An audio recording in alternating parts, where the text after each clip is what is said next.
Ci avviciniamo a grandi passi verso quella che sarà la stagione 2015-2016 anche per quello che riguarda il nuovo Stadio Friuli, che continua a prendere quella che è la sua forma definitiva. Il diamante, la struttura della copertura, ha preso anche quella che è la curvatura della curva nord e si è unito alla parte dei distinti, creando anche un'emozione assoluta per chi lo vuole vedere e ammirare. Un gioiello che si completerà anche con la curva sud, che nel frattempo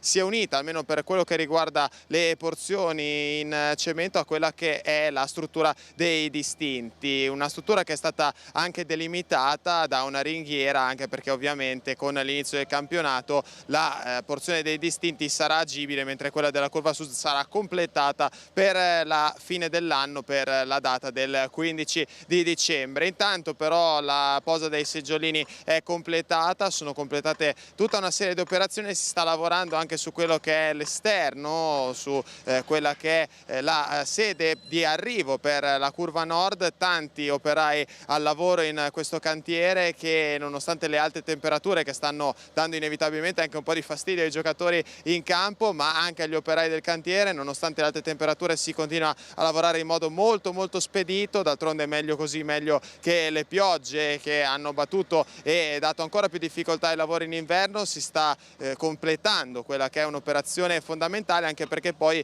si testerà allo Stadio Friuli per poi essere qui presenti per la gara di Coppa Italia, una gara in cui il manto erboso si svelerà per quella che è appunto la nuova stagione. Un percorso di continuità che richiama anche voi tifosi in questo momento prezioso per rinnovare la propria tessera per la campagna abbonamenti. Il nostro punto è proprio qui vicino per dare una sbirciata anche a quello che è lo stadio del domani, un gioiello che si sta completando giorno dopo giorno.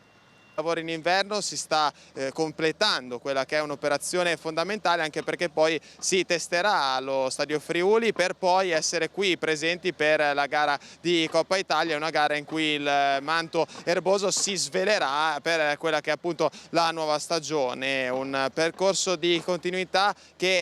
ci avviciniamo a grandi passi verso quella che sarà la stagione 2015-2016 anche per quello che riguarda il nuovo Stadio Friuli, che continua a prendere quella che è la sua forma definitiva. Il diamante, la struttura della copertura, ha preso anche quella che è la curvatura della curva nord e si è unito alla parte dei distinti, creando anche un nato. La porzione dei distinti sarà agibile, mentre quella della curva sud sarà completata per la fine dell'anno, per la data del 15 di dicembre. Intanto però la posa dei seggiolini è completata, sono completate tutta una serie di operazioni e si sta lavorando anche su quello che è l'esterno, su quella che è la sede di emozione assoluta per chi lo vuole vedere e ammirare. Un gioiello che si completerà anche con la curva sud, che nel frattempo si è unita, almeno per quello che riguarda le porzioni in cemento, a quella che è la struttura dei distinti. Una struttura che è stata